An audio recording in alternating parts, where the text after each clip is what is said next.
বন্যা পরিস্থিতির আরও খবর জানাতে এই মুহূর্তে লক্ষ্মীপুর পৌর এলাকায় আছেন রিপোর্টার আতাউর কাউসার এবং ফেনীর এসএসকে এলাকায় আছেন আতিয়া সজল। প্রথমে যাচ্ছি আতাউর কাউসারের কাছে।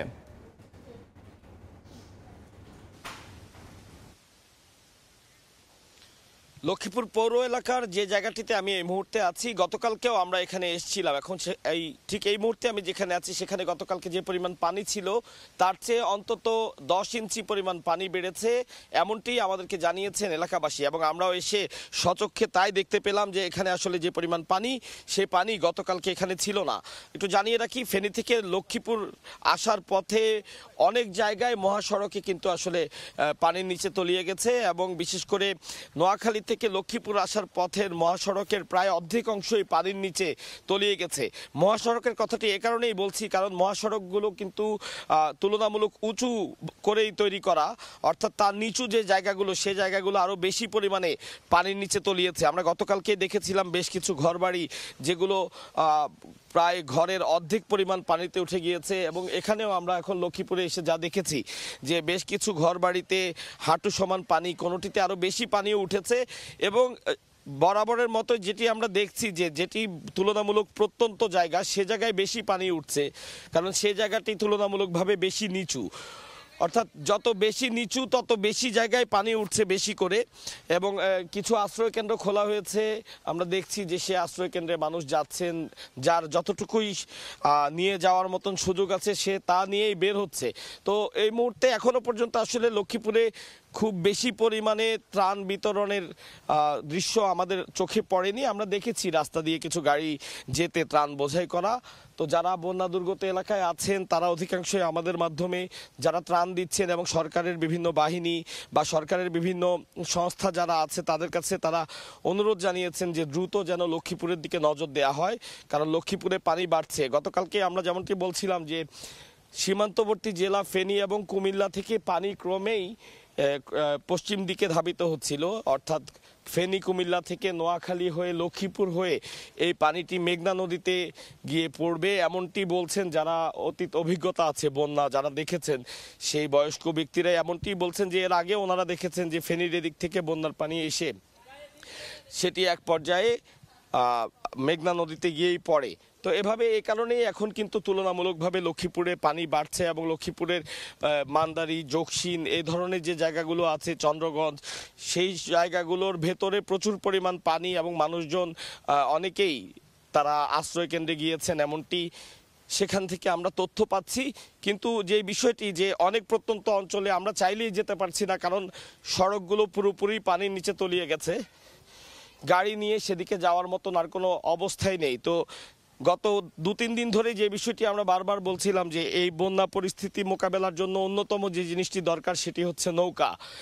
এবং আমাদেরও প্রত্যন্ত অঞ্চলে মানুষের দুর্ভোগ দেখাতে হলে সে ধরনের কোনো নৌকা ছাড়া সে জায়গাগুলোতে যাওয়ার কোনো সুযোগ নেই। আর যেহেতু বন্যার বিষয়টি রেগুলার হয়ে ওঠেনি, এখানে ওভাবে নৌকার প্রস্তুতিও নেই। মানুষজন আমরা দেখছি ঢাকা থেকে যারাই ত্রাণ দিতে আসছেন তারা ট্রাকে করে নৌকা নিয়ে আনছেন। তো এই নৌকা ছাড়া আসলে প্রত্যন্ত অঞ্চলে মানুষকে ত্রাণ দিতে যাওয়ারও সুযোগ নেই এবং সেখান থেকে যদি কাউকে উদ্ধার কাজ চালাতে হয় সেই উদ্ধার কাজ চালানোরও কোনো সুযোগ নেই। তো এই জন্য বারবারই যারা বন্যা দুর্গত এলাকায় আছেন তারা আমাদেরকে বলছিলেন যে নৌকা নিয়ে এসে তাদেরকে হয় উদ্ধার করা হোক, না হলে তাদেরকে সেখান থেকে ত্রাণ দেওয়ার ব্যবস্থা করা হোক, এ ধরনের কথাই বলছিলেন। তো যে বন্যা পরিস্থিতির কথা বলছি সেটি শুরুই হয়েছিল আমাদের জেলা ফেনী থেকে। সেই ফেনীতে আছেন আমাদের আরেক সহকর্মী আতিয়া সজল। বন্যা পরিস্থিতি জানতে সেখানে চলে যেতে চাই তার কাছে। ফেনীর যে বন্যা পরিস্থিতি তা কিন্তু নতুন নতুন পরিস্থিতির সৃষ্টি হচ্ছে। এতে করে যে আপনি যেটা বলি, আমরা যে সড়কটিতে দাঁড়িয়ে রয়েছে এটা হচ্ছে শহরের শহীদ শহীদুল্লাহ কায়সার সড়ক, যে পুলিশ ফাঁড়ি এবং ফায়ার সার্ভিসের সামনে। এখানে কিন্তু এক সপ্তাহেরও বেশি সময়ের মধ্যে কিন্তু পানি কিছুটা কমলো, যেখানে এখন গলা পর্যন্ত বা মাথা সমান পানি ছিল সেটা কিন্তু এখন হাঁটু পানিতে এসে নেমেছে। এবং শহরের বেশ কিছু জায়গা থেকে যদিও পানি কমতে শুরু করেছে, কিন্তু আশঙ্কা তৈরি হয়েছে ফেনীর দাগনমইয়া এবং সোনাগাজীতে। এ সকল নিম্নাঞ্চলে কিন্তু গত 2 দিন ধরে প্লাবিত হয়ে নতুন নতুন বাড়িঘরে পানি ঢুকে সেখানে আরও বন্যা পরিস্থিতির অবনতির সৃষ্টি হয়েছে। অন্যদিকে শুরুর দিকে যে বন্যা পরিস্থিতি দেখা দিয়েছিল ফেনীর ফুলগাজী, পরশুরাম এবং ছাগলনাইয়াতে, সেখানে কিন্তু পানি কিছুটা কমলেও সেখানে যোগাযোগ ব্যবস্থা এতটা বিপর্যস্ত, সেখানে কিন্তু কোনো পরিবহন সহজে যাওয়া যাচ্ছে না, কারণ অনেক জায়গায় রাস্তাঘাট ভেঙে চুরে চলাচলের অনুপযোগী হয়ে পড়েছে। আবার কোথাও কোথাও রাস্তা সড়কে দেখা গেছে বুকতমাত পানি রয়েছে, যার কারণে পরিবহন সেখানে চলাচল স্মুথভাবে হচ্ছে না বা স্বাভাবিকভাবে করা যাচ্ছে না। অন্যদিকে শুরুর দিকে পানি বেশি দেখা সড়ক দিয়ে যে বোটগুলো চলতো সেগুলো এখন জায়গায় জায়গায় পানি নেমে যাওয়া, কিন্তু সেই বোটও নিয়ে যেতে পারছে না, যার কারণে প্রচুর সংখ্যক যদিও ত্রাণ ফেনীতে আসছে, সে কিন্তু সেই ত্রাণগুলো সমবন্টন করার জন্য যে পর্যাপ্ত ব্যবস্থাপনা সেটি কিন্তু চোখে পড়ছে না, যার কারণে অব্যবস্থাপনার কারণে ফেনীর যে 43টি ইউনিয়নটা রয়েছে সেই 43টি ইউনিয়নে সব জায়গায় কিন্তু এখন ত্রাণ দরকার।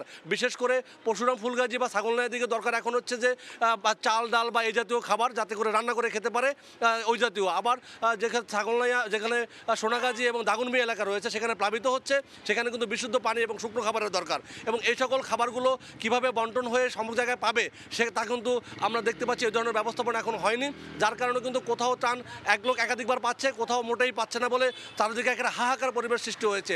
স্থানীয়রা যেটা দাবি করছেন, এ সকল ত্রাণ বা যারা দুর্গত তাদেরকে যেন সমভাবে প্রয়োজন অনুযায়ী বন্টন করা হয়, এবং সেই বন্টন করার জন্য যে প্রয়োজনীয় একটা গাইডলাইন করে দরকার, যদি না হয় তাহলে মানুষ কিন্তু যে সপ্তাহব্যাপী কষ্ট করছে সেই কষ্ট কিন্তু সীমাহীনভাবে বাড়ছে। এবং আমরা দেখছি যে অব্যবস্থাপনার কারণে বিভিন্ন লোকে অভিযোগ করছে যে যারা বিভিন্ন জায়গা থেকে ত্রাণ নিয়ে আসছে, কেউ কেউ রাস্তার পাশ থেকে দিয়ে চলে যাচ্ছে, আবার কোনো ত্রাণ মানুষ হুমড়ি খেয়ে পড়ে তাদের থেকে নিয়ে চলে যাচ্ছে, আবার কিছু কিছু ত্রাণ খুব কাছাকাছি জায়গায় দিয়ে শেষ করে ফেলছে।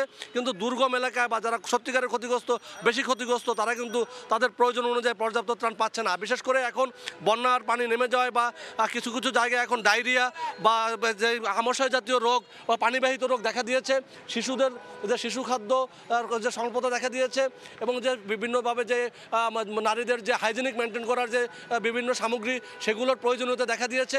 এইসব জিনিসপত্র সব জায়গায় সমভাবে প্রয়োজন অনুযায়ী যদি বন্টন করা না হয়, যে মানবিক বিপর্যয় সৃষ্টি হয়েছে তা কিন্তু চলতেই থাকবে। অন্যদিকে ফেনীর শহরের যে মোকাম, সেই মোকামগুলোতে কিন্তু যে ব্যবসায়ীরা রয়েছে তারা কিন্তু কোটি কোটি টাকার মালামাল নষ্ট হয়েছে, তাগুলো কিন্তু তাদের সেই ক্ষতি পুষিয়ে নেওয়ার জন্য প্রয়োজনীয় ব্যবস্থা না প্রয়োজন বলে মনে করছে সাধারণ মানুষ। এই ছিল বন্যা পরিস্থিতির আমার কাছে সবশেষ। এতক্ষণ সরাসরি যুক্ত ছিলাম ফেনী এবং লক্ষ্মীপুরে।